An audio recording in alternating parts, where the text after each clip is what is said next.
Bonjour à toutes et à tous. D'abord, merci d'être nombreux ce matin pour cet échange. Moi, je suis très heureux effectivement d'être là à l'ouverture de cette conférence de presse parce que je suis venu vous parler d'un sport absolument fantastique qui s'appelle le futsal.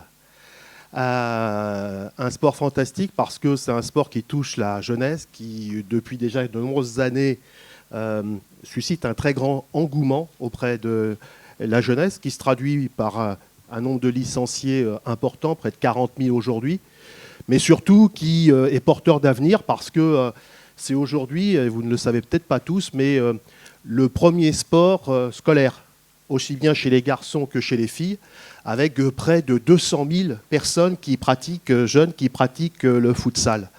Et donc, lorsqu'on regarde ces éléments-là, il est naturel que la fédération s'y intéresse au plus haut point.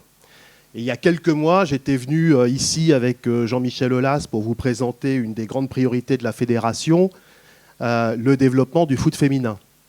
Eh bien, ce matin, on est venu vous présenter la deuxième grande priorité de la fédération, c'est le futsal.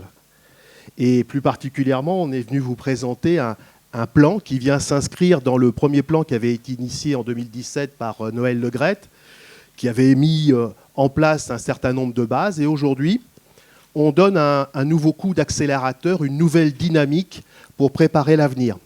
Et pour faire ce travail qui va vous être présenté ce matin, il y a un certain nombre d'acteurs, Hubert Fournier pour la DTN, notre sélectionneur, Raphaël, et puis Philippe Lafrique. Et puis je voudrais associer aussi la LFA et Cédric Bétrémieux, qui a, au sein de la LFA, été un de ceux qui ont largement contribué à l'élaboration de ce plan. Pour commencer, des chiffres clés. Alors Philippe, tu l'as dit, on arrive à peine à 40 000 licenciés, étant entendu que la licence futsal, c'est la catégorie de licence à la fédération qui augmente le plus d'année en année. On dépasse les 10% de progression chaque année. Malgré d'ailleurs la pandémie, on a continué à progresser. Ces licenciés sont répartis dans plus de 1500 clubs.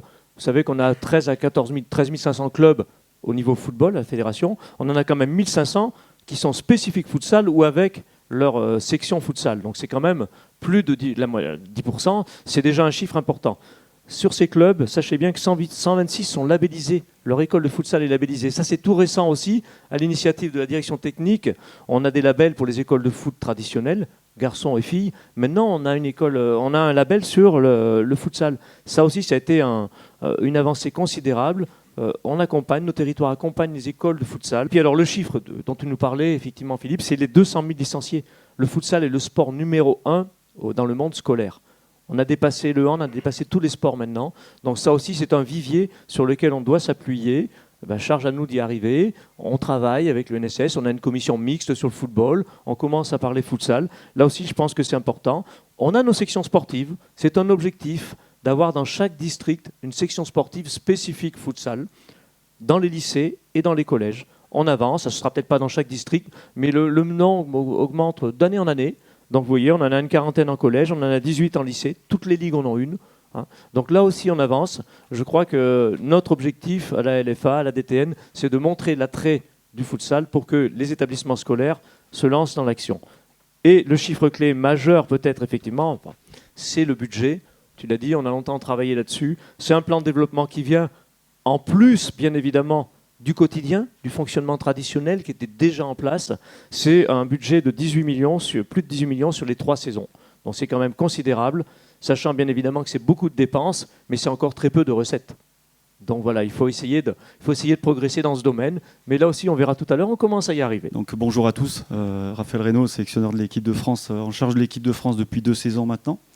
On a atteint notre objectif qui était au début de se qualifier pour le Tour Élite, qui est le dernier tour avant la Coupe du Monde, et on l'a fait pour la première fois en finissant premier de notre poule. Voilà, donc avec une poule qui était composée de la Serbie et de la Norvège. Et donc on est très heureux, très fiers d'arriver déjà à cette échéance-là. Et puis oui, on a les qualifications de la Coupe du Monde qui arrivent là très bientôt, puisque le 16 septembre, on jouera notre premier match en Slovaquie. On reçoit ensuite l'Allemagne. D'ailleurs, en termes de rentrée financière, on jouera encore à guichet fermé à Laval pour notre match contre l'Allemagne.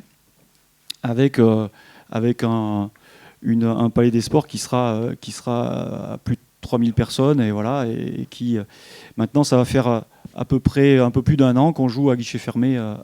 Et puis ensuite, le gros morceau, c'est la Croatie, avec un palmarès long comme le bras, avec une équipe et une nation qui est très forte historiquement. Voilà, donc il faut finir premier de cette poule de 4. À nous de déjouer les pronostics, puisqu'on était chapeau 3 quand même dans cette poule, et puis d'atteindre l'objectif qui nous est fixé aujourd'hui. Voilà, sachant que notre premier objectif, on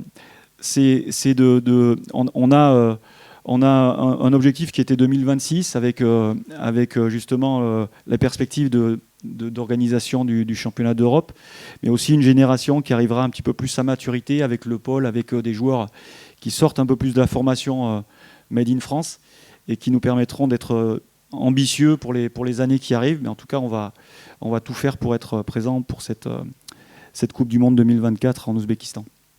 Une autre belle échéance, effectivement, c'est l'Euro 2026. Président, tu en as parlé. C'est ce projet qui pourrait mettre vraiment un point d'orgue à notre plan de développement.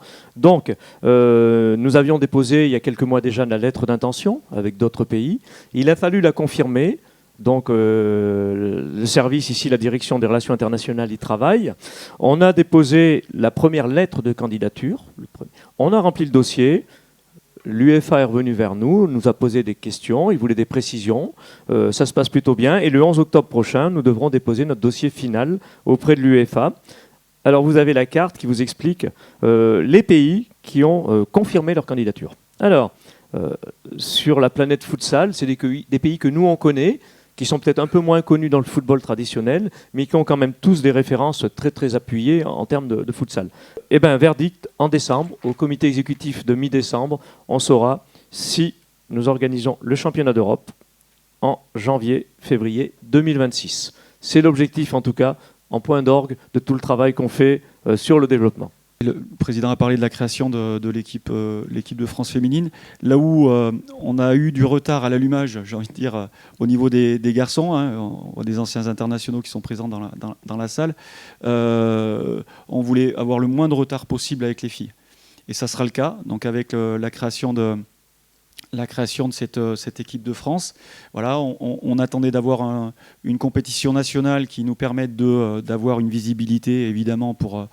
Voilà, et donc on a travaillé sur un staff. Donc c'est Pierre-Étienne Demillier qui sera le sélectionneur de cette équipe de France. Les sélections de jeunes, on a débuté en 2008 avec coach Patrick Pion qui est présent là, avec qui je rends hommage parce que c'est un vrai pionnier. Voilà. Encore merci pour tout.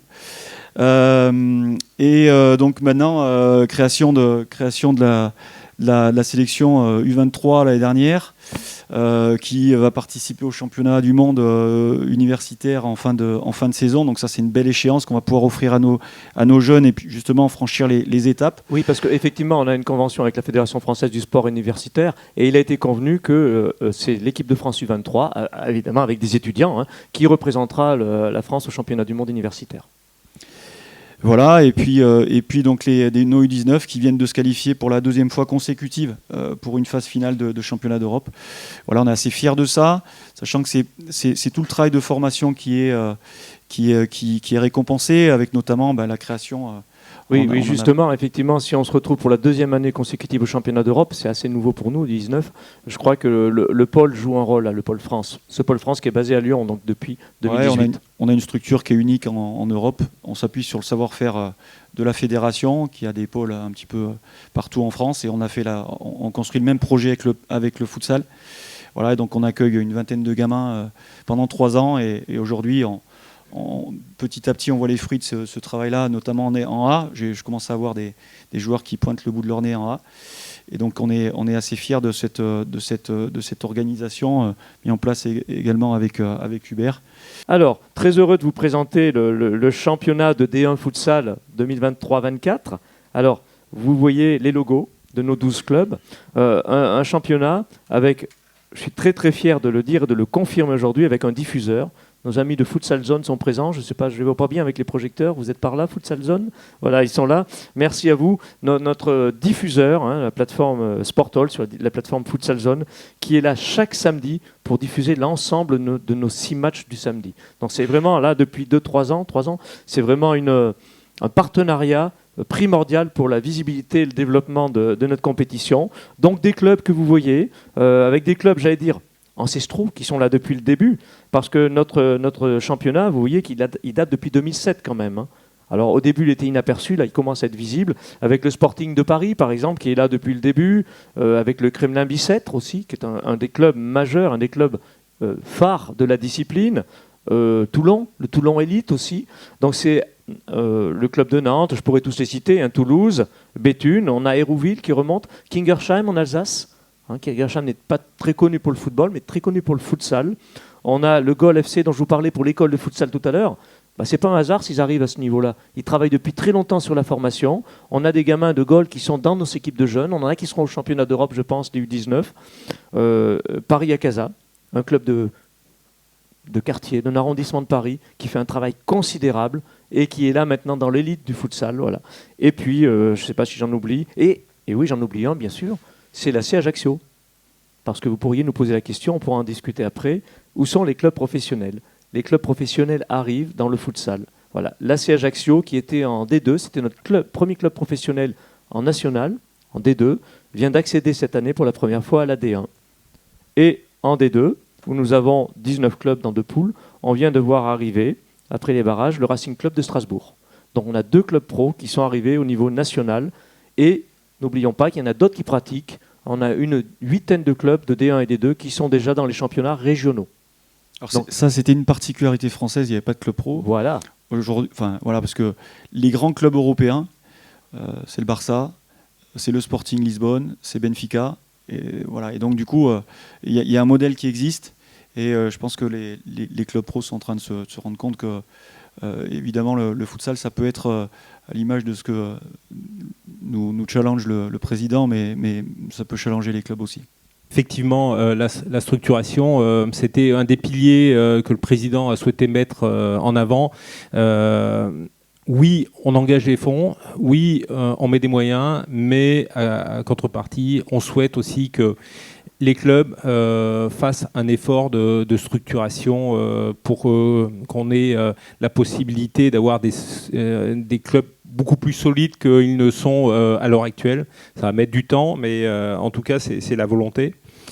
Côté DTN, on a accompagné le fait que Raphaël, qui depuis de nombreuses années avait la double casquette, c'est-à-dire à la fois le sélectionneur de l'équipe de France A, mais aussi le directeur du pôle France Futsal, avec les résultats et l'engagement qu'il y met, il nous semblait raisonnable qu'il prenne plus de temps pour la sélection, qu'il ait aussi la casquette de manager de l'ensemble des sélections. Pourquoi ? Parce qu'on souhaite avoir une homogénéisation des contenus et de la philosophie au sein de l'ensemble de nos sections.